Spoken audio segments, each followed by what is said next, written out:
Anim in Tamil DJ. இப்போதான் first time என்னோட சேனலுக்கு வரீங்கன்னா சப்ஸ்கிரைப் பண்ண மறந்துடாதீங்க. மறக்காம அந்த நோட்டிஃபிகேஷன் பில்லையும் தட்டி விட்டுருங்க. வணக்கம் நண்பா, நம்ம இன்னைக்கு பார்க்க போறது tales of demons and god episode 2.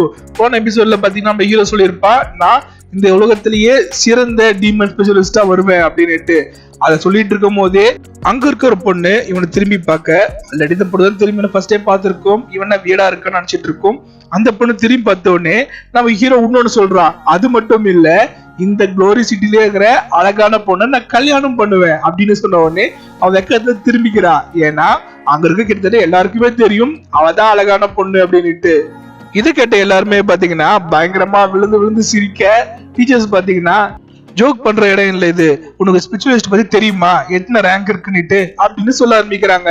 First பாத்தீங்கன்னா பிரான்ஸ், செகண்ட் பாத்தீங்கன்னா சில்வர், தேர்ட் பாத்தீங்கன்னா கோல்டு, ஃபோர்த் பாத்தீங்கன்னா பிளாக் கோல்டு, ஃபிஃப்த் பாத்தீங்கன்னா கடைசியான விஷயம் லெஜெண்டரி.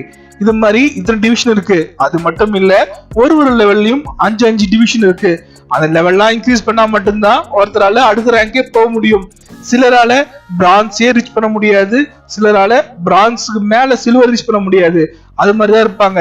நீ சொன்னியே காமனர் அவர் இருக்கிறதுலே லெஜெண்ட் ஆனாரு அப்படின்னுட்டு, உன் வயசு இருக்கும் போதே அவர் ஆல்ரெடி சில்வர் ரேங்க்ல இருந்தாரு. ஆனா நீ இன்னும் பிரான்ஸே ரீச் பண்ணல.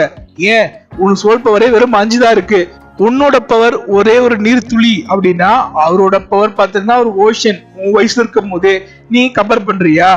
இது மாதிரி நக்கல் அடிச்சுக்கிட்டே பேசும்போது பாத்தீங்கன்னா நம்ம ஹீரோ சொல்றான், நீ நினைக்கிற மாதிரி எல்லாம் கிடையாது.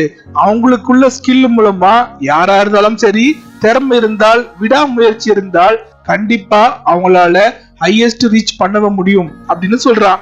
அதுக்கிட்டையும் பாத்தீங்கன்னா அந்த டீச்சர், முடிஞ்சா முதல்ல பாஸ் பண்றதுக்கு பிரான்ஸ் லெவல் வரணும், அது உன்னால வர முடியுதான்னு பாரு அப்படின்ற மாதிரி சொன்ன உடனே நம்ம ஹீரோ பாத்தீங்கன்னா, என்னால முடியும், வேணா ஒரு பெட் வச்சுக்கலாமா அப்படின்னு கேக்குறான். என்ன பெட்டா, என்ன வேணும் சொல்லு அப்படின்னு கேட்கும் போது, நான் இன்னும் 2 மாசத்துல பிரான்ஸ் லெவல் ரீச் பண்றேன். அப்படி என்னால ரீச் பண்ண முடியல அப்படின்னா நான் இந்த ஸ்கூல்ல விட்டே போயிடுறேன். ஆனா நான் 2 மாசத்துக்குள்ள பிரான்ஸ் ரீச் பண்ணிட்டேன் அப்படின்னா நீங்க இந்த டீச்சர் பதவியை ராஜினாமா பண்ணிடணும் அப்படின்னு சொல்றாங்க. உனக்கு இந்த கான்பிடன்ஸ் எங்க இருந்து வருது? சரி ஓகே, நான் அந்த பெட்டுக்கு ஒத்துக்கிறேன்.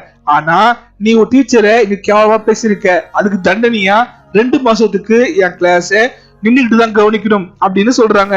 சரி ஓகே அப்படின்னுட்டு அவன் போக பாத்தீங்கன்னா முன்னாடி 2 பசங்க கலாய்க்கிறாங்க. விட்டா அவன் 2 மாசத்துல லெஜெண்டரி ரேங்கே வந்துருவான் அப்படின்னு சொன்ன உடனே நம்ம ஹீரோ பாத்தீங்கன்னா, பாத்தியா நீங்க கூட நம்புறீங்க என்ன அப்படின்ட்டு அவங்க வார்த்தையாலே அவங்கள முகம் போடுறான். அவன் போயிட்டு பேக் சைட்ல நிக்க, இவன் ஒரு பையனுக்கு சப்போர்ட் பண்ணிருப்பான். அதாவது பொதுவா காமனருக்கு சொல்லியிருப்பான், இருந்தாலும் அந்த டீச்சர் ஒரு பையனை தான் குறிப்பிட்டு கேவலப்படுத்திருப்பாங்க. அந்த பையன் பாத்தீங்கன்னா நமக்காக தானே அவன் பேசுனான் அப்படின்ட்டு நிப்பான். அது மட்டும் இல்ல, நம்ம ஹீரோவோட ஃப்ரெண்டு கூட பாருங்க, அவனும் கூட நின்றுகிட்டு, எனக்கு உட்காந்துக்கிட்டு இடுப்பு கை கால்லாம் வலிக்குதுடா, அதான் நிக்க வந்துட்டேன் அப்படின்றான். அதுகிட்டயும் மத்த பசங்க பாத்தீங்கன்னா நிறைய காமனர்ஸ் இருக்காங்க. அவங்க எல்லாருமே அவன் நமக்காக தானே பேசினா, நம்ம இப்படி இருக்க கூடாது, நம்ம சப்போர்ட் பண்ணணும், இந்த டீச்சர்ஸ் ரொம்ப மோசமா இருக்காங்க அப்படின்னு பேசிக்கிட்டு மத்தவங்கள போய் நிக்கிறாங்க. அங்க பாத்தீங்கன்னா தனியா நின்று நம்ம ஹீரோ கூட சேர்ந்து அங்க 5 பேர் ஆயிட்டாங்க. இப்போ மொத்தம் 6 பேர் இருக்காங்க நம்ம ஹீரோவுக்கு ஃப்ரெண்ட்ஸா. அதோட பாத்தீங்கன்னா இந்த எபிசோட் முடியுது. இந்த 6 பேருமே பவர்ஃபுல்லா ஆவாங்களா, இல்ல சில பவர்லெஸ்ஸாவே இருப்பாங்களா? இதெல்லாம் போக போதான் தெரியும். அது வரைக்கும் காத்திருங்க.